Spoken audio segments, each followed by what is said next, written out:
Yeah. Lots of stories there. I'll tell you what, man. Those people take that seriously. This is the Grow Business Podcast with right. Cory Mosley. I don't know.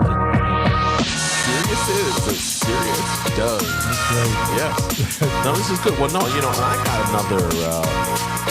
I like I'm getting comments from people like I don't know. I guess we don't know most people, but I'm getting comments from people that I'm like, oh, I had no idea that you listen to when I look at their profiles, I got a message through LinkedIn, and just posting about it. But I'm like, and this person was like, whatever they did was not. They weren't a small business owner. They weren't a company. They weren't. So it was like tertiary. Yeah, it was but very interesting that that they're getting value from that. So that definitely is cool. Hello. Yes, you are in the right place because we always start with a ramble. This is the Grow Business Podcast. I'm Cory Mosley. Yeah. And I'm joined by, of course, him, the man, the myth, the legend, LG007 Lon Graham, also known as Voice of Reason. Yes. Good to see you, Cory. It's good to be here. Yes, great to be in the house with you. And, of course, the man pushing the buttons, Willie H. Hit the buttons, William. Yeah, he's joining us.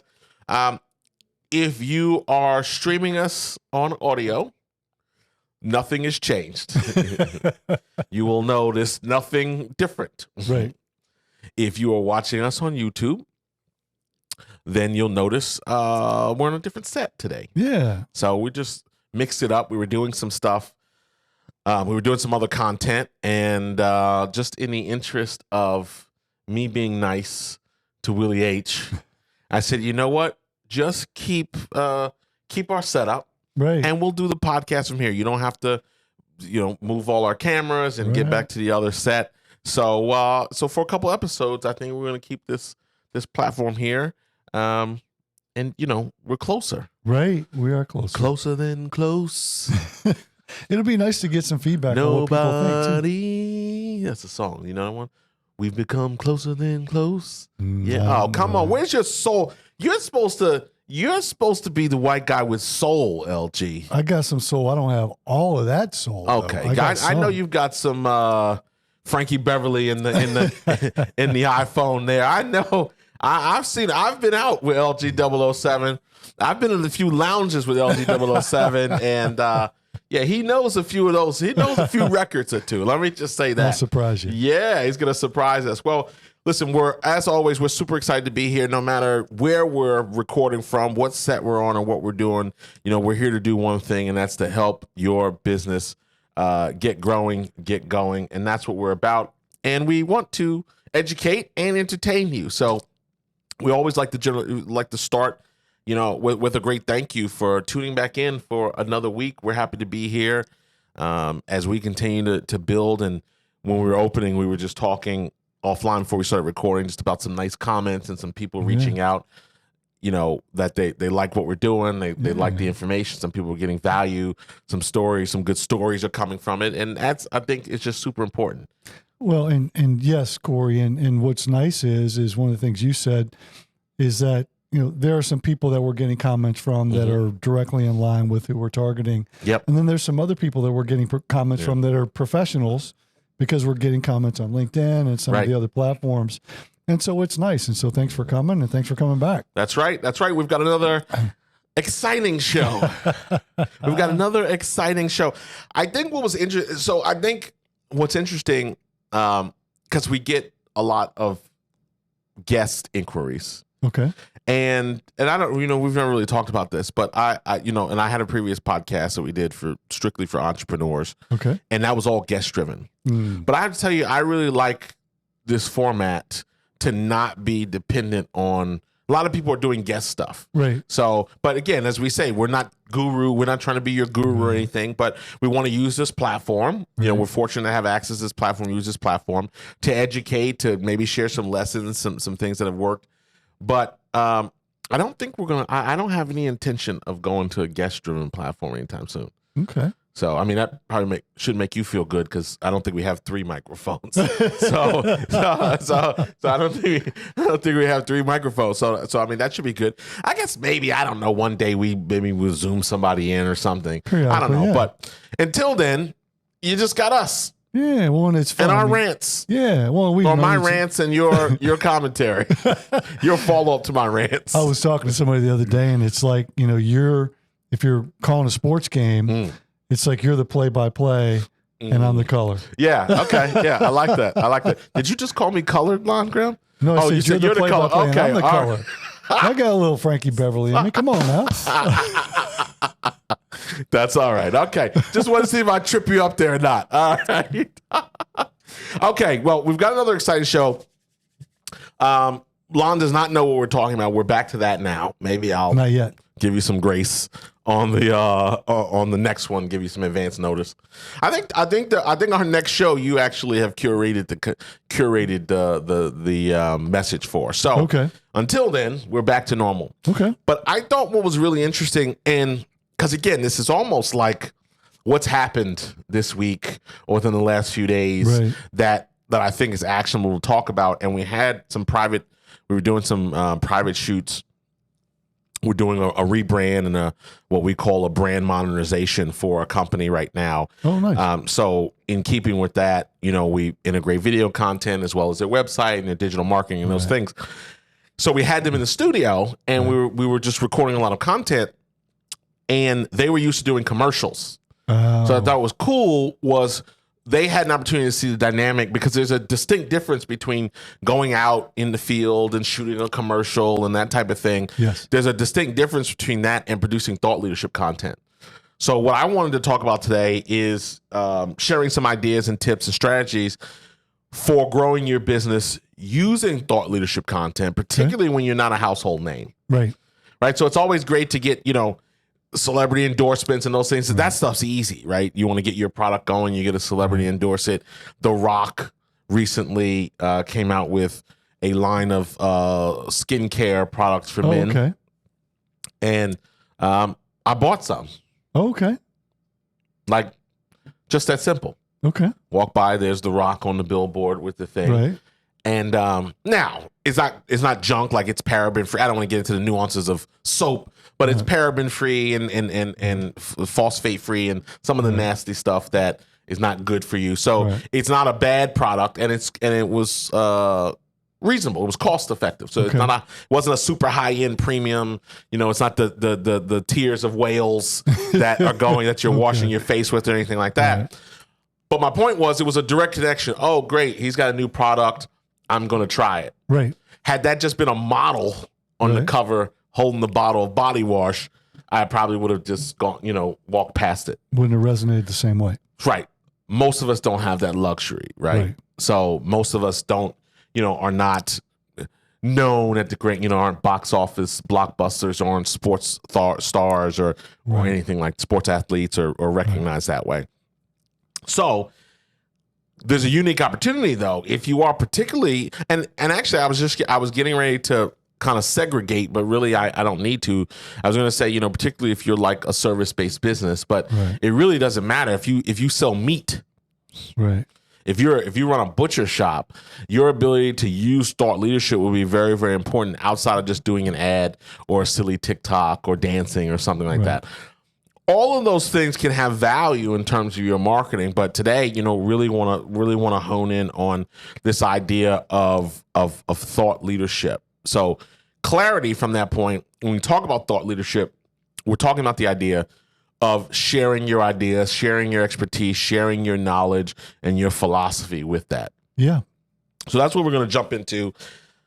I don't know if the number is 5 or 3 we've got a new, or new whatever. Studio. Yeah. We've tried something new. We can try something We'll new. see what the number. The clock is still running. We'll see what the number ends up. And this is an important show because my whole reputation was built on thought leadership. Right. Right. Something somebody heard me say from a stage. Right. In a medium like this. Right.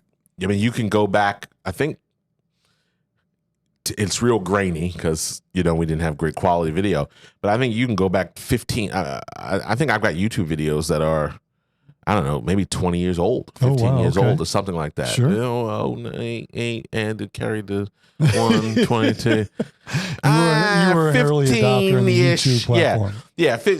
So it's really grainy, but it's all education. It's my take on something. It's these 4 points or these 4 strategies. So like that's ingrained, but everything. If I ever think about any advertisement, I've done various advertisements over the years. Sure. Whether that's, I won't say old school, but I will say it, magazine, like print, that type of thing. I can't really trace back some of the most significant pieces of business were all related to thought leadership. Yeah. Well, I think 2 things. One, advertisement has a very different purpose, and it's awareness. It's not necessarily expertise. It's really awareness. Right. Thought leadership is expertise. And I don't know what's on the list. And so if I jump the route, that's okay. I jump the route. Yep.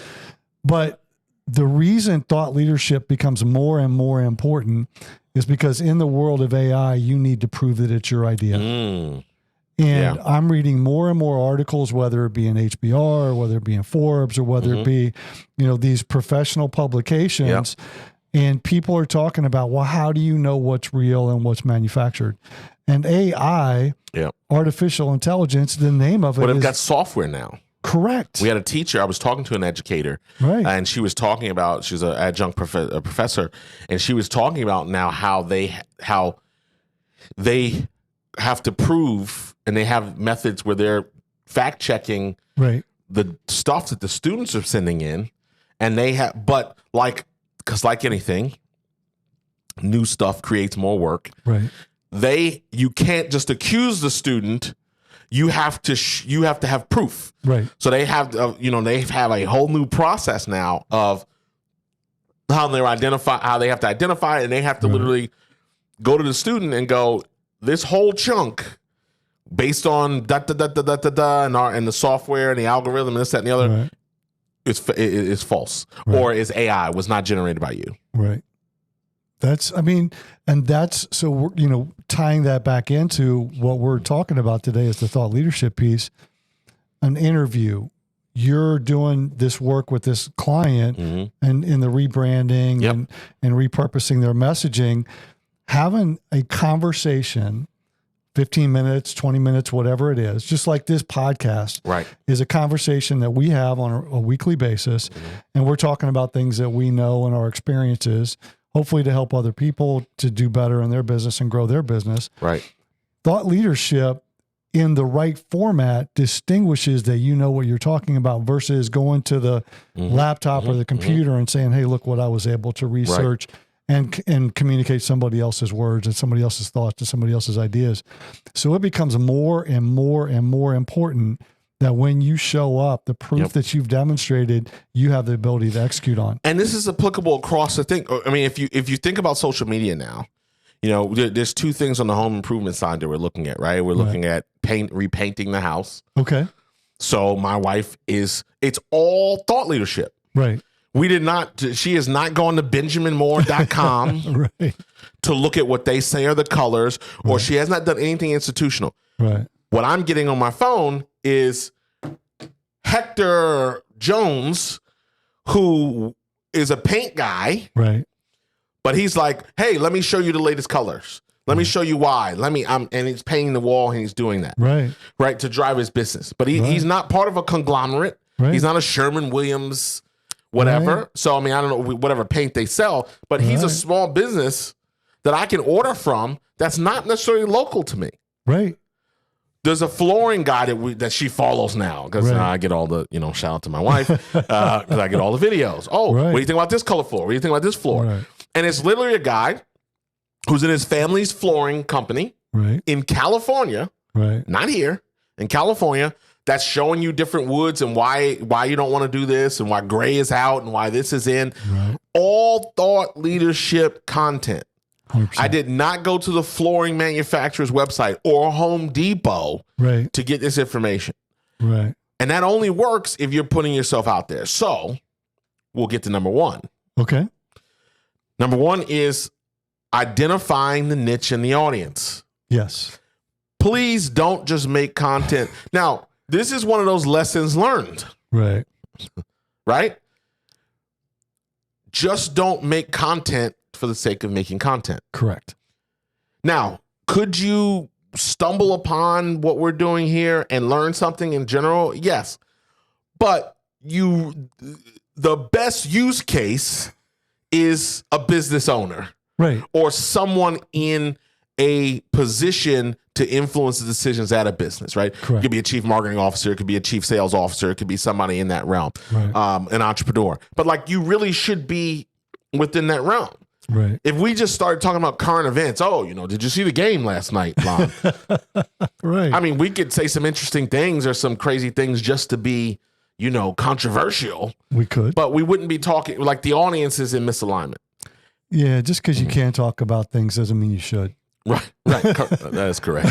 Yeah. As Chris Rock says, you can drive a car with your feet, Willie H. That doesn't mean you should. Willie H is a little light on the. We're almost like 20 minutes in. I haven't heard a peep. Is it crickets? We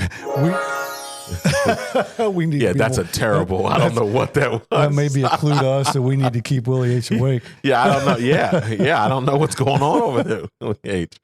So that identifying, right? Right. Clearly identifying the target audience, and you will hear common themes here. Right. Oh, Cory, you've talked about niches before. You talked about audience. Yeah. Have you made adjustments? Right. Well, and the other thing too is, and I say this when I give leadership talks, when I talk to leaders, it is far better to say one thing 100 times than it is to say 100 things one time. Because if you say one thing 100 times, like, you need to clearly identify who your target audience is. Right. Whether it's thought leadership, whether it's marketing, whether it's branding, whether it's who are you talking to when you're trying to sell them something. Yep. We can say that same thing in 100 different ways, but we're saying the same thing. Know who your audience is. Yeah. Yeah, and then you're asking yourself, what are the questions that they ask? Now, one of the easiest ways to do is, what are the things that you hear in the sales process at your organization? Or if you have a sales team, what are the common questions that your sales team have? Right. That becomes the thought leadership. Correct. Right? So, what are the common myths? What are the common mistakes? What are the pitfalls? That's the way for people who don't, who are oh, Cory, I don't know what content, right? What do you do? Who do you serve? What do you solve? We hear that a lot, but now you've got to take the next level and drill down to actually take action. Right. But the easiest way is, what are the common questions that you get asked? Right. Where do you compete against? What are the things they ask your competitors? Those are the easiest ways. Who have your past customers been? Right. Because that's the other thing I don't get. Like, talking to an audience that isn't reflective of your buyer, and you learn things through that process. Right. And then you make adjustments. And you also learn where your strengths are. So now you could start down this road of thought leadership and learn that who you thought your audience was, it isn't. Or you could start attracting new people that become more in alignment with your business. Right. And people that may be on the fringe that have the qualities of the people that are your target audience and get drawn in by the people that you are actually connecting with. In 20 years of consulting, I've looked back at the landscape and I've said, okay, who are the best clients, or who were we able to be the most effective with? Right. And we learned that there was some commonalities. One, they were established businesses. I've worked with plenty of startups, but really, and have run startups, but the real effectiveness were with people who already had established businesses. Where we have the ability as a company to be most effective. Already established business, and they had 7 figures or more of revenue. Right? Because they can invest in doing the things that need to be done, right? There's nothing worse than working on a plan that can't be implemented because of financial reasons or capital, that type of thing. So you start to shape what that looks like. As a business owner, that makes you more effective in terms of who you're targeting and how you're going after them. I might not have felt that way. So, during COVID, I didn't have the luxury to feel that way. When we launched the coaching program, it was save whoever you could. Try to save me. Not the savior, but I presented a lot of value. My knowledge base presented a lot of value to the clients that we were working with. And many of them were some were under $1 million companies, Right. one person, 3, 4, 5 person Right. businesses that we provided value to. Right. But that at the end of that, I was able to go, okay, now I need to get back to my real prime Right. audience. So go ahead. Yeah. Well, and I think too, I mean, COVID changed so many things for all of Yeah. us, and it did some things to us and it did some things for us. That's Willie H. hit him. I like that. Voice of reason. Yeah, I like that. Two did some things to us and did some things for us. That's a good one, LG. Thank you. I use that a lot when Did you? in my daily. Okay, yeah, I like that. All right. In my daily. Okay. In my daily walk. Yeah. The reality of it though is that what you did and what you realized is what COVID did to you is it changed the world that we live in. And so you needed to make some adjustments to to your business and your coaching programs. And you said, okay, the people that I could probably do the most for in this COVID scenario are people that have the ability to be the most flexible and be the most responsive. And then now, okay, so those people were able to invest. You were able to help them, Right. Stay solvent. Yeah. Keep their business alive. And now that you come out of COVID, either they've grown to a point where they make sense to continue being a client, or Sure. you say, you know what? Now let's get back into the lane that we've been the most effective because we want to do bigger things. Now we're out of salvage mode, Right. and we're back into growth mode and effectiveness. No, 100%. And now we connect. Now it connects the dots, right? Because now, okay, great. We've got this audience. We've relooked at that. Right. Because if you're going down this endeavor, if you want to make thought leadership part of your marketing plan, part of your client attraction or your lead gen plan, Right. it's a great time to now reassess to say, are we talking to the right people as Right. we set out to do this? So number 2 is developing. This is important. Developing a unique point of view. Okay. I was having dinner with a guy from out of town I hadn't seen in years, that I've known, and he was talking about some of his, inevitably dinner with me turns into a coaching session, a consulting session of some sort, Right. which with people I know, I haven't seen you in 5 years. I'll share some ideas with you. Right. I said, listen, you're one question away from an invoice, though. Right. Exactly. Okay. Well, I got a buddy that calls me and goes, okay, I got a question for you, but don't bill me for this. Yeah. I don't answer those calls when they start like that. Well, But- he's a good buddy. Okay. And I'm I still, guess he is a good, but he wants to stay being good buddies with you. I'm still ahead. So Yeah, we're okay, good. that's good. That's good.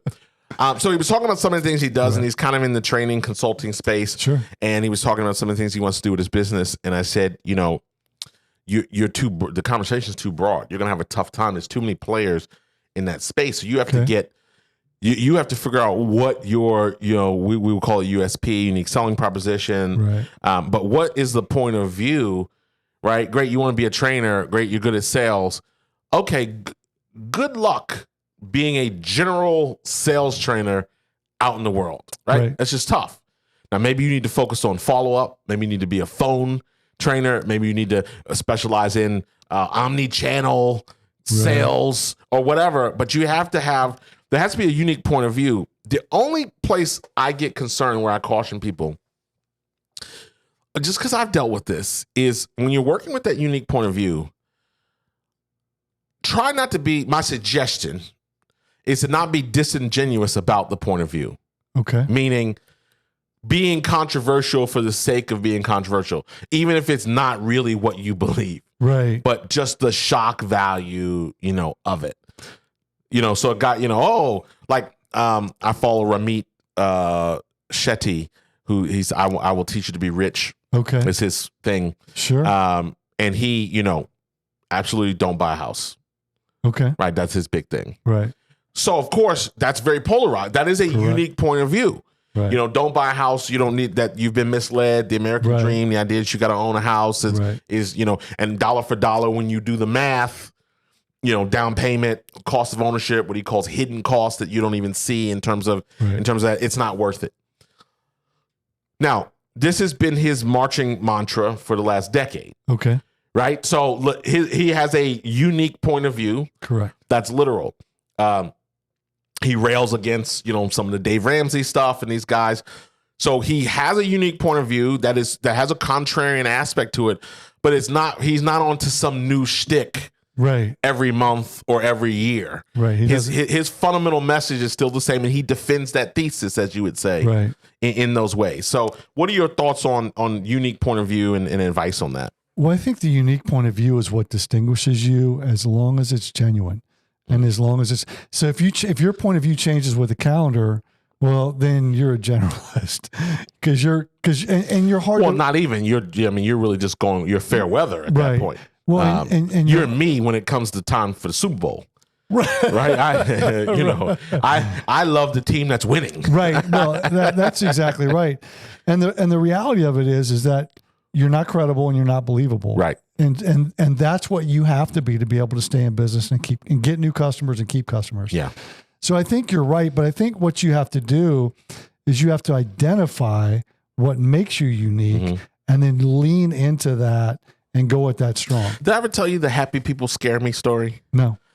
So years ago, so years ago, there was this thing called Periscope, right? Which was part of Twitter. Right. X's Periscope, which basically, was Instagram Live before Instagram Live was a thing. Sure. But I had just made a point that people who are happy all the time scare me. Okay. Because I don't buy it.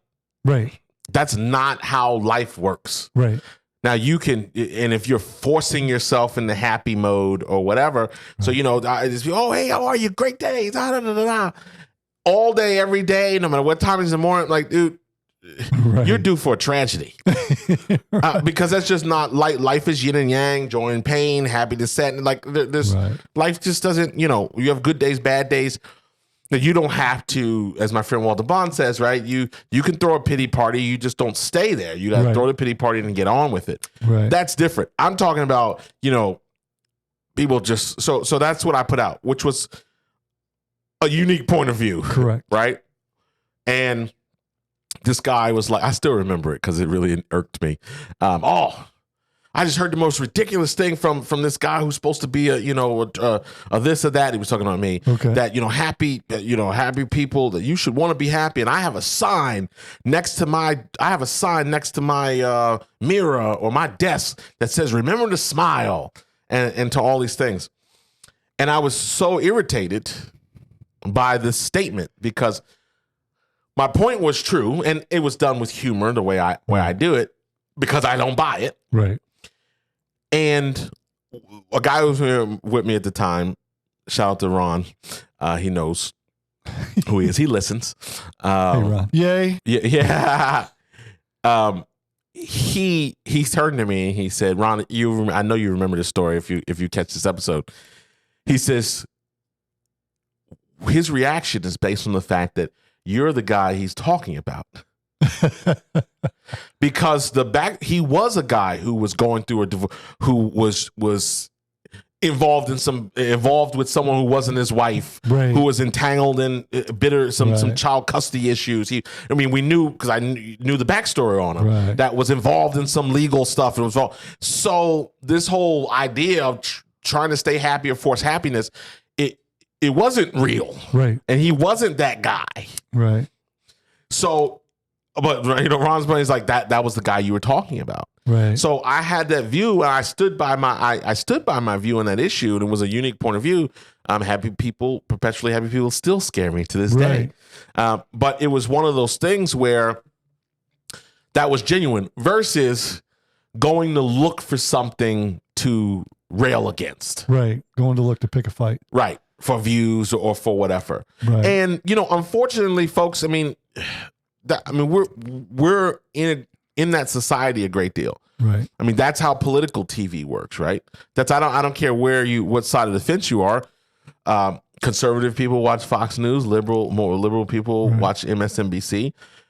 CNN, which had again, I ain't walking into this debate with anybody. CNN, who was supposed to be neutral, that was their thing. Right. But their struggles with ratings were because they were purported at least to try to be neutral or to make sure they had opposing views or whatever. Whereas Fox was happy doubling down on their thing, and MSNBC's happily doubling down on their thing to create that polarization. So developing a unique point of view, they're using that. But now the question is, are those people really like that? Because that's the story you'll hear. Oh, so-and-so's not really like that off air. Right. Or, oh man, he doesn't believe half the stuff that he's saying. But, that's the job. That's how he's making $10 million a year in his contract or those things. Yeah, I think, you bring up a great point, Cory, in that there are polarizing opinions and there's social media. And so when you lean into what makes you unique and what your opinion is, there are going to be people that have something to say about that. Yeah. And what I've noticed is the people that scream the loudest have the most to hide. Mm-hmm. Thou protest too much. So correct. They say. Yeah. So the guy who says I've got the smile on my mirror that says smile is the one that's got all the baggage in behind the closed door. Right. I don't need to tell myself to be happy. Right. I just I'm whether I am or I'm not. Right. Well, and I get up in the morning and I do my mental prep and do the the mental nutrition and things to prepare myself for the things I'm going to deal with in the day. But not everything's going to be great, and you got to work through some of it. Right. The point is, though, is that when you start to lean into what makes you unique and your unique perspective and your USP, your unique selling proposition, there are going to be people that don't agree with that. And there are going to be people that are going to speak up because it's their opportunity to be polarizing on the other side. Just know that if you're genuine and you're committed to that messaging, it's going to be a lot easier to stay in that messaging. Well, and it's like, I go back to the floor guy, because again, I don't want people to tune out because they think their industry is not, but like the floor guy, we were thinking about gray floors or floors with gray. And then he does a video like why gray is the absolute worst color for your floors. Oh, interesting. Okay. So, and now he goes into why and why you want more natural and the fads going away and all this other stuff. So I'm sure there were some people that got gray floors that were nasty gramming him. Right. Like, oh no, this is great. You're wrong. Da, da, da. And he's okay with that because he's got people like us who were attracted to the alternative point of view about why. And again, you got to defend the thesis. You can't just be against something or for something. You have to be able to defend that. So that unique point of view is important. Now, you can be genuine, but still be tactical and intentional. Oh, 100%. Right? So you don't have to go looking for something to be controversial about. You just want to go through the exercise of, okay, I know who I want to talk to, audience, right? I know my niche. I know who I want to talk to. What do I believe that might be different? I've got a buddy that runs a software company. It's a text-based software company. So he believes that the telephone is worthless. Okay. He believes that people want to text nowadays. That's how they communicate. And you focusing on getting better on the phones or phone skills or calling people to death 10, 12 times, cold calling or all those things is a waste of time. And texting is more effective. That is a unique point of view. Correct. That, of course, supports his thesis. Correct. And supports the product that he sells. Right. He didn't just wish that up. Right. So now you've got a company that specializes in training salespeople on the phones. Right. That's going to have a completely different view. Correct. But he's genuine, can defend the thesis because look at our connection rate. What's your connection rate on the phone, Lon? Right, exactly. Our connection rate is 83% on text message. What's your connection rate on telephones? 12% of people answer the phone. Boom, I'm right. Well, and that's the thing is that by having a unique position, we've talked about in previous episodes, do you have a key ring or do you have a key to a lock? Right. And the lock is your ideal customer or your ideal client. So you have the key to that ideal client. Right. Lean into them. And so if your buddy, your client who says, we think texting is the way to be most successful in selling, there's a very specific market that person is trying to attract. And he's not trying to attract the cold callers. He's trying to attract the people that are going to. He sells software. He sells his software facilitates this, right? Yeah. Yeah. But he's leaning into the person that he's trying to attract that's going to be most likely to buy into that text messaging approach. But he's going to get thought leadership eyeballs with a topic like why phone selling is dead. Correct. Yeah. Right. Now, he didn't just. So it's a belief system. Correct. That he has. and now he supports that. So I think that's just the key for everybody to consider. Right. Versus, people going, all right, great. I need to be controversial. I need to shake it up. And now you just are saying something within your industry that you don't really believe, but it's so polarizing that people can get there. So that's the key, right? Carrying that authenticity. Go ahead. Well said. The authenticity, and at that, it's in line with your business and what you believe. Yeah. All right, let's move on. Yeah. Create high quality content. Okay. So this is an interesting thing. What I believe, right? I don't believe I'm a brand person. Yes. If people you've known me 4 or 5 years, Willie H has known me, 30 years, the people that I work with, the clients, people have known me a long time. They never make an association between a low quality output right. and Cory Mosley. Right. That doesn't exist. Correct. Even if it's overdone, right?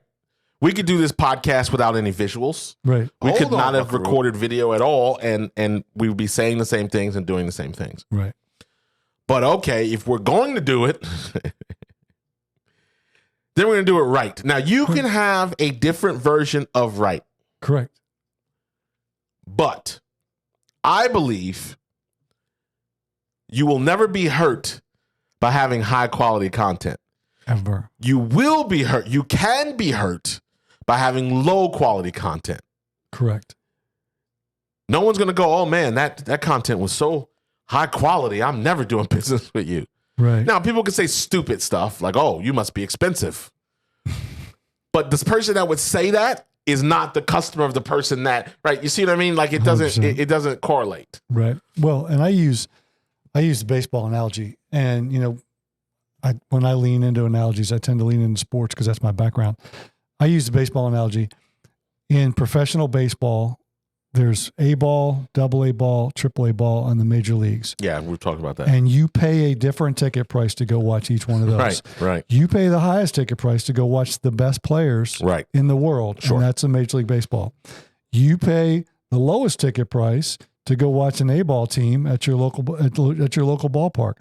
What that says is that the better your quality is, the more revenue you're going to be able to ask or generate, or the more you're going to command by having better quality products. I'm smiling because I'm thinking of it. You and I have had that conversation where the guy told me one time I can get Lou Holtz for your prices. Right. I said, well, call up Lou. Right. That's exactly right. Lou's 88. I mean, I'm sure he's still out there swinging. So right, absolutely. So call, I don't know. That was a shot to say, right? I'm not worth that, or I could get so and so. Small-minded. You have a right small-minded to that thinking. opinion. Yeah, right. small-minded thinking in the grand scheme of things. Correct.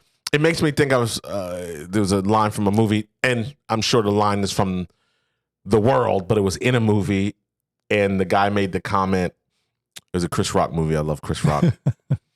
The guy made the comment, you will never lose women chasing money, but you can lose a lot of money chasing women. 100%. Right? Yeah. So it's the thing that popped in my head about the high quality. You're not going to lose customers by having quality content and having a quality message. Correct. But you will have people that go, that video, that's a little low end for maybe what we're looking for. Or how are you going to help us if your stuff doesn't look like? Correct. It's like the social media people. Like, oh, we're going to help you blow up your social media. Well, did you blow up your own? Right. Or like, what does your stuff look like?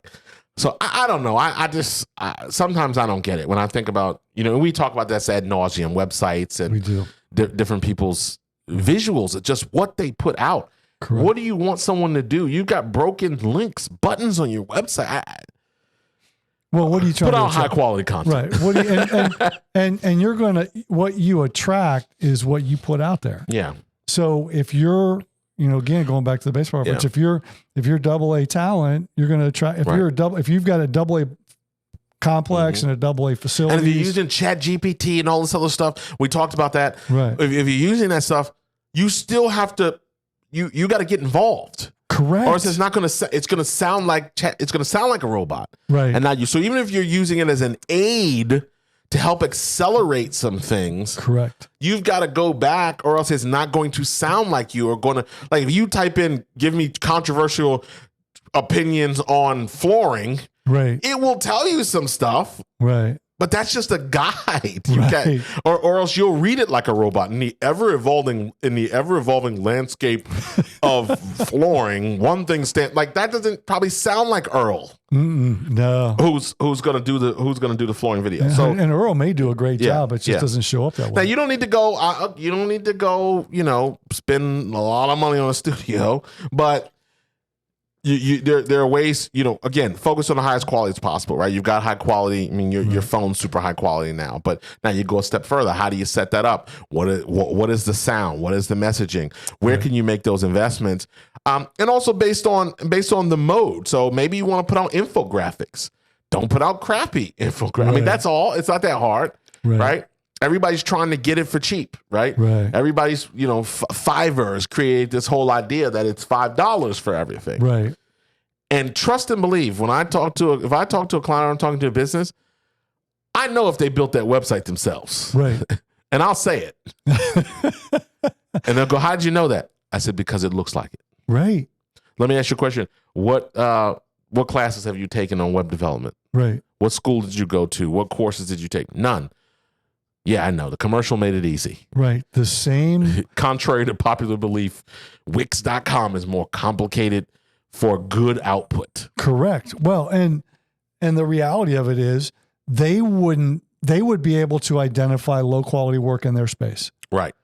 So you are able to identify low quality work in this media space because that's your expertise.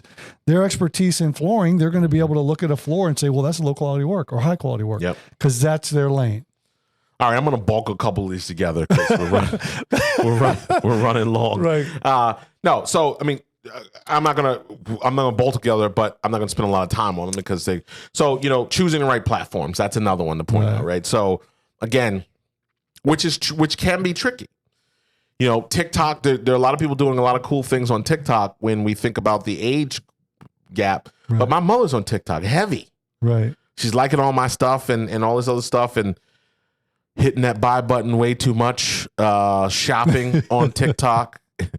But there's different. So don't knock that, right? Because people are there, right? That's where all the stuff we're looking at flooring. That's my wife sending me TikToks, right? So it's not just LinkedIn, right? Because people who use LinkedIn during the day or in the bathroom on TikTok, right. You know what exactly I mean? Right. So there's that opportunity. So the right platforms, look at those probabilities, focus on where if you're B2B, if you're B2C, think about that opportunity, because we have capability to do video, we share this video, but even I was saying to you before we started, our greatest appeal right now is through the audio platforms. Right. Is through people streaming Spotify, who's probably listening to this here. People, Radio Republic and iHeart and Amazon and Google Play that we're all on. That's where the bulk of this comes from. Right. But we're building our YouTube value and some other things. So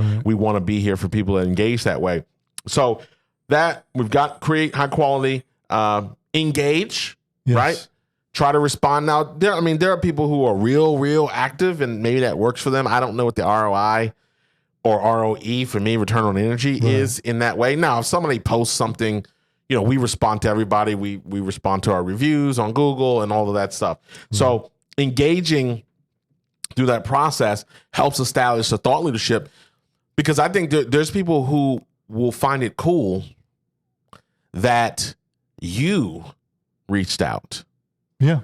Or that when we were doing the coaching program for during COVID, I came to those calls. I didn't hire an appointment setter or a screener or anything. So people didn't think the guy that was in the video, in the YouTube video, was going to show up, to the call. But it was very critical, because of their business and what we were trying to do and that type of thing. So engaging with the community creates an opportunity to do that. And then the next one is collaborate with other thought leaders. Let me get your thoughts on that. Well, I mean, which is that's what we're kind of doing. Yeah. Jinx, you're it. So yes, that's what we're we're doing. And I think collaborating with other thought leaders in your space and in other areas of expertise. So we'll go back to the flooring business. Right. The person who did that flooring business probably did talk to some thought leaders in ways to communicate. Maybe he talked to a social media expert and said, what do you recommend? Sure. Or and maybe even hired a social media Professionals person. hire professionals. I said it all the time. When they need 100%. help. Yeah. And that is such a great and true line. And so I think talk to people that not necessarily are like-minded, but are in a similar space or in a similar industry so that you can develop and shape those ideas and understand. And what that does for you too, Cory, is it helps you understand what distinguishes you from the other people that are in your space. Right. By talking with them and understanding their ideas and sharing yours, you identify how y'all are different and what you can lean into that's going to be uniquely yours. Now I'm going to go a Voice step of further. Reese. Hit it. Voice of Reese. Yeah, there you go. Don't lose your water there. Don't lose your water. Yeah, it's just I don't know, Will H. Hit something just for the sake of it, because I just haven't heard a lot from you today. What do you got over there? Unload the arsenal. Yay. Lord have mercy. Yeah, I don't feel fulfilled unless we get some of these out. Hold on, Buckaroo. Yeah, exactly. Hit the buttons, William. Hit the buttons, William. Yeah, exactly. I'm gonna make another in the spirit of unique point of view. Speaker Dan Thurman says that. Go Dogs. Yeah, he says, some people are thought leaders, and then some people are thought repeaters. Yeah. Okay. Wow, that's really good. And I want to say it's okay to be a thought repeater as long as you are calling that out. Or referencing the Right. So where if the you thought want came to from. share content that's other people's content to the benefit of your audience, Right. that's okay. I mean, again, well, don't refer to yourself as a thought leader if it's not an original thought. But you can do that as well. You can curate that. Right. No different than how I opened it. I could have just said, well, Lon, the next thing you have to do is decide if you want to be a thought leader or a thought repeater. Right. And I could have taken that. Right. But to me, that's not authentic because I know who said it and I know where I heard it. Right. Now I can say it, give credit, and then follow up on my point. Right. So you can do that too in your financial services business, in your landscaping business, in your coaching business, in your consulting business. Right. You can take that. I talk about Marshall Goldsmith. What got you here won't get you there. Right. Now, if I just go, well, Lon, what got you here won't get you there. Right. I'm being disingenuous to where I heard it, what the thought statement is, and what it means. I can give credit and then follow up with what I have to say after that. Well, and that's the best thought leadership curates ideas from others and then develops their own opinion and then shares that opinion. So, but there are guys like Gary Vaynerchuk who says he doesn't consume anybody else's content. Well, and that's okay. Gary's got the right to do that. Yeah. And he's, off the charts, right? Gary, we talk about thought leadership. Right. I mean, Gary got his start, doing YouTube videos on his expertise on wine because in his dad's wine store. Right. So, he built this. Now he's got this mega media brand.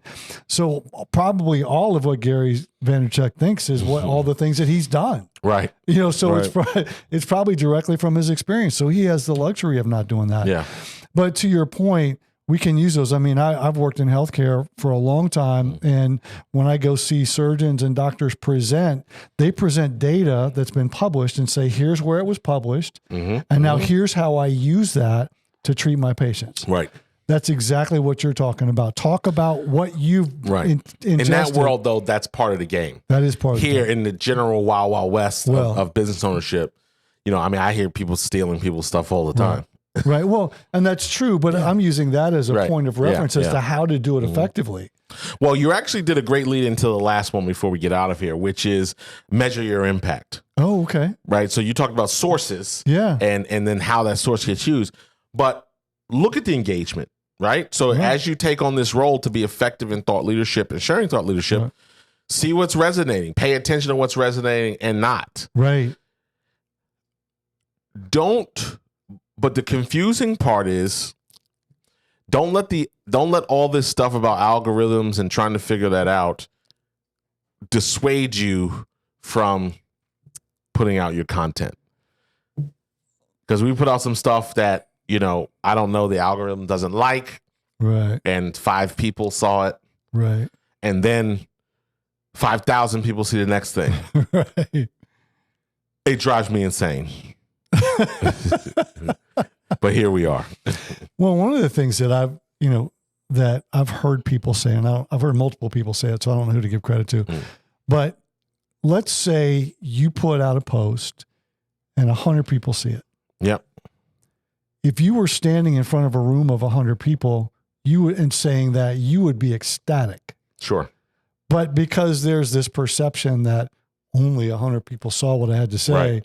That's not enough. Well, the people that... It is if I just needed one, if I sell a big ticket item and I sell $100,000 item and one person out of 100 that was my right client could turn into a buyer. Absolutely. Right. Yay. Absolutely. I mean, you think about rooms, right? You could be in a room with 5 people. Right. That you could be presenting to 5 people who could set your business up financially for the next year, 2 or 3. Correct. And then you could be in a room with 500 people who can't buy anything from you or are not positioned to do that. Goes back to knowing your target audience, right? And who are you communicating with, and who are the right people, and that is reinforcing that point. We will reinforce that point every podcast that we have. Identify your target audience, identify the people that you want to reach, and do things to reach them. That's right. Establishing expertise, building trust with the audience, driving meaningful engagement. All these things are part of the deal. This is a long-term strategy, folks. That's the thing to keep in mind. That's why, when you think about podcasts and people who start podcasts, I think I was reading the stat, like the average person, after 20 burns out, peters out, because they haven't seen, episode. I'm sure if I go back to episode 1, it was me, my wife, my grandmother, well, she doesn't listen to podcasts, my mother, right? I mean, that's what it is. Now, what's funny is I'll go back to those early episodes and now you see the number, you see numbers growing, but it is a long-term strategy. That's the difference with an ad or running something quick, right? I can turn a meta ad on right now or start advertising and try to get leads right away. Right. But then I got to do a lot of work because I haven't established trust. I haven't, done that. Where there are people, we had someone come through our pipeline yesterday that said, I've been following everything you've been doing for the last 9 months. Oh, wow. Okay. I don't believe there's an ad I could have served that person that would have, like, the work is 99% done at that point. Right. Now that they're now talking to us. Right. I don't have to go, oh, here's how great we are, or here's what we do, or here's who we've worked with, or here's what we've done. I've been following you for 9 months. Right. It didn't make sense for me back then. Now I'm ready to do something. Right. So there it is, folks. That's our hot take on thought leadership. I think it's important. I mean, obviously we live it, breathe it. We believe in it. We have a whole studio and business model dedicated to helping experts and coaches and consultants do that. You're welcome to certainly contact us to learn more about that too, and our Meet the Experts video and the content. If you're in a position that you want to raise your authority, raise your credibility as well, and you want to use video to do that, that's definitely a way that we can help get you started with a signature, what we call a signature featured interview. So, absolutely. All right, I guess we're getting out of here. So for the people that are watching us on YouTube, that continue to watch us on YouTube, this is a reminder that all this content, since we don't have the grow sign behind us, this is a reminder that all this content is really designed to give you resources to grow your business. For sure. And that's a visual of growth. Correct. An explosion. We want you to blow up. Yeah, look how intentional that was. 100%. Right? I didn't even know it. So before we get out of here, as always, LG, what do we like to do? Thank you. Thanks for coming, and thanks for coming back. We want to thank you for streaming. That's right. The whole deal. Like, share. 100%. If you like what's happening, tell us about it. If you don't, keep it to yourself. That's just the way it is. So we're going to get out of here. LG, thanks for joining us today. Thanks for having me. It's good to be here. Willie H., thank you. And I'm Cory Mosley. This has been another episode of the Grow Business Podcast. We will see you next week. Willie H, take us out.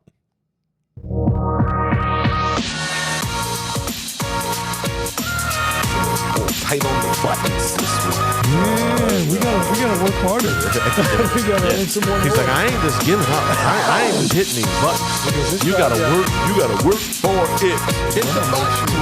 You gotta work for it. Yeah. Woo. When the church say amen, I want to shock him. Yeah. So I threw in that Go Dogs for Dan Fleming because he's a Georgia Lon. Well, I know he's a Georgia guy. So yeah. Well, of course, LG. Go Dogs. I know things like As long as they're winning, I'm Go Dogs. I've been through a lot of losing seasons, so I'm enjoying the win now. That's for sure. I don't know what that looks like. What? The losing season. No, it's usually 13-0.